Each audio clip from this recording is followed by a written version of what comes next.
Hi everyone, it's Jerry. Magnus Carlsen competed against the world in an online voting format game of FreeStyle Chess, or Chess 960. This began on April 4th. One move was played per day. We're going to have a look at this game here. This event took place on chess.com. It set a record. The previous record last year, Anand versus the world, that had nearly 70,000 participants. This one here more than doubled it. 143,800 participants for Carlsen versus the world. Now, with this freestyle format, we're working with start position 458. A word or two about this arrangement. These pawns here are unprotected. If targeted by a knight, you better have a good reaction to that.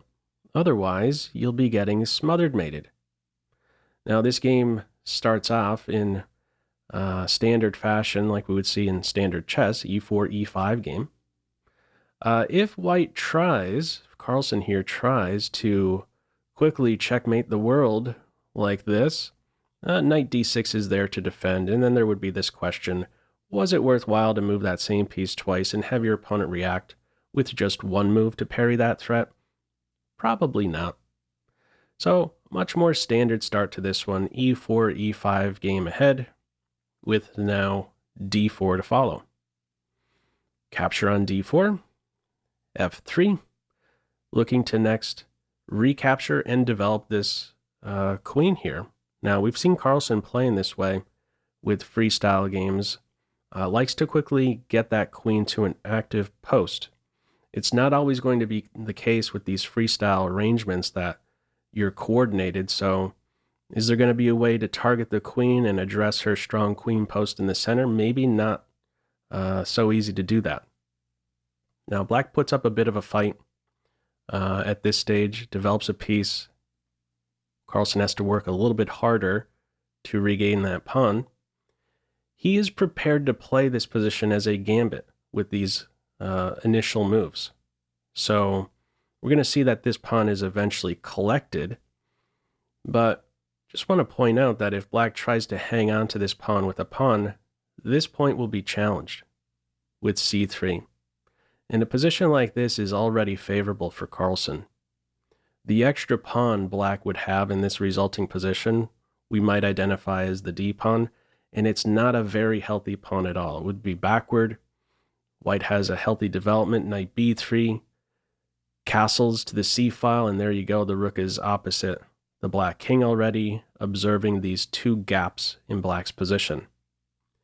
So black here not interested in hanging on to the pawn with a pawn and creating holes. It's knight c6 here.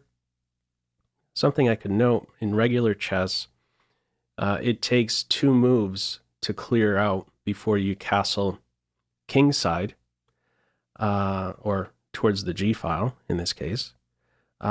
This time around, it would take 3 with this arrangement.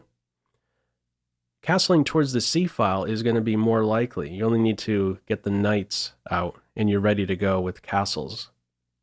This is maybe another reason why we saw this early d pawn advance. He already has his eye on one day castling and then activating the rook in one swing. King safety, rook activity.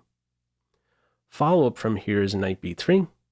And at this point, there's not another way for black to support d4. So it's simply going to be collected. In the meantime, some air given to the black queen. There we go. We are just 6 moves in, and the position is already very healthy, I would say, for Carlsen. Good queen position. Good in 2 ways. Good queen position, and also better structure. So we sort of have this battle here between not just the queens, but these pawns right here.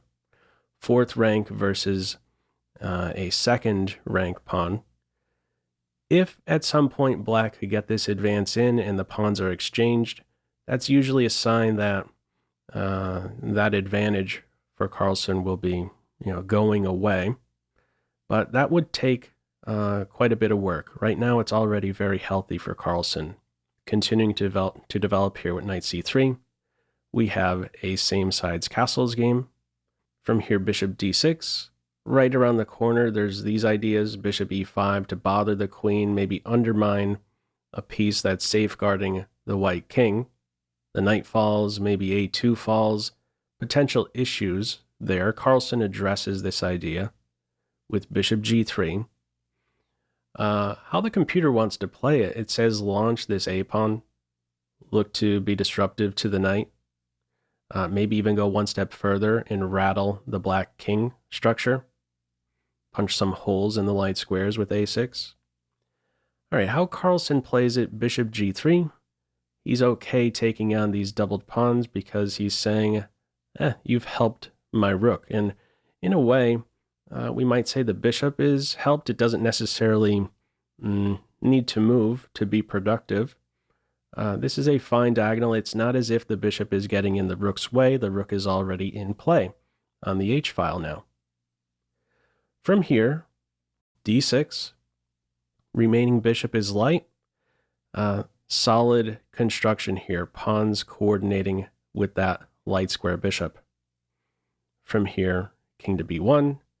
Queen improvement, queen b4, c5, queen a5, a7 hit, defended, but at the same time, this rook is now undefended. Now, interesting moment in the game. Carlsen at this stage makes a slower move, ends up playing b3, has a flight square for the king after b3, also controls a couple knight jumps, a4, c4, forget about it. How the computer wants to play it from here, it says try and work on this now pinned knight. It wants to play knight d5 here. So I want to examine this variation here for just a bit. This is considered a top move. Poison knight, rook would fall. Now, he of course saw this. These moves here, again, one move being played per day. Why didn't he maybe go for this? A follow-up here for black, available to black would be bishop f7. And there would be a couple things going on. Number one, the rook is now defended. The knight is now unpinned. And there's this battery here towards a2. So what might this mean? Well, white is no longer in a position to just casually pick up a pawn. So if this happens, knight takes knight, pawn takes, queen takes, a2 falls in the end. With check, we're looking at, it's calling this about an even position, has its eye on queen a7 from here. So it's not super clear. Well, there's no clean continuation like that where you just win a pawn, let's say. What the computer has its eye on from here to maintain some pull here for white, it says develop this bishop to b5. Now, at first glance, I thought to myself, might this just be one of those staring off into space pieces? Like, what meaningful role does the bishop really play on b5? Is it really a bug to black in any way? Here's how that can actually show up. If we consider the quality of the knights, the white knight is superior to black, so it may make sense, therefore, to exchange these knights. Well, hang on. At the end of this, the pawn can take, and now the e-file is opened up. This is where we can see the control of that e8 square show up as a positive for white. It may be a bit tricky for black to contest the e-file now. Okay, how this one plays out, Carlsen does not hop in the center. It's b3. From here, bishop c6, bishop b5. From here, we now see the d5 break, challenging white's strongest pawn. The center pawns here will be liquidated. d5 here sparking a chain reaction of captures. After the smoke clears, we're looking at two major pieces apiece and the light square bishops. Queen is hit. c5 is a target. We got to move to address both. Queen e7 is played here. This is not a moment to try and play in a more aggressive fashion. Let's say queen here, hey, I'm in your house and defending the pawn, hang on, you would be getting mated in just a couple moves. So the move here, queen e7, has an eye on two important squares, the queen functioning like a queen. From here we have a4, b6, queen d2, king c7, and queen f4 check. Black is able to cover this diagonal check with queen e5. Black's okay taking on an isolated pawn. Carlsen plays queen g4. If you exchange queens here, again, this is fine, taking on the isolated pawn. If it's targeted, the king is cool. It's the endgame. King take a step up, covering that pawn, and there isn't a way to coordinate on that, on this pawn right here. So it's not a liability, let's say, the isolated pawn. What's tried here is queen g4 on g7 there. Queen takes a step back to defend. Bishop b5, more exchanges. Rook d8, another exchange, just a queen each at this stage. Only one way to recapture. Queen has that responsibility. You got to go with the king. And from here we see king to a2. Now, what else can you try here? What White is trying to do, what Carlsen's trying to do here is get out of a check on e1, but however you look at it, the king is going to be vulnerable. This is a sort of flimsy structure. On its own, it cannot defend against all checks by the black queen. White would need the assistance of the queen to, let's say, defend c2, and then you can maybe go here safely. Here's what it's coming down to. No matter what you try here as white, there's going to be a vulnerable point for the black queen to target. So after king to a2, what we see is queen e2 targeting this pawn here. If you step up to b2, there's queen e5 check, king back, queen e1 check. The ideal structure you would want here as white is one where you have a pawn on c3. In fact, if you could imagine this b5 pawn on c3 instead, and you have this construction here with your king on b2, that on its own will safeguard your king. Each pawn playing a role to cover your king. C pawn covers the rank checks, c3 pawn covers the diagonal checks, b3 pawn covering the file checks, but it's simply not the case here.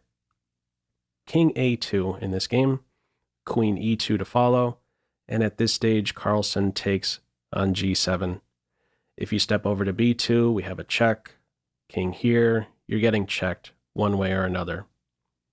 Rank, diagonal, or some pressure here on c2. The queen is off the charts active. It's queen captures g7 in this game. Queen takes c2 check, and a follow-up check, another check. We are seeing in this one a perpetual check or threefold repetition draw in this one here. So pretty neat game. I like seeing these events vote style. It's cool to see all the participants and have this new record here of 143,000 plus participants, and a pretty good game overall, I would say, to be sure. Freestyle format, Chess 960. What are your thoughts with this one? Feel free, as usual, to leave any feedback to this video in the comment section below. I hope you enjoyed it, and maybe took a thing or two away. That's all for now. Take care.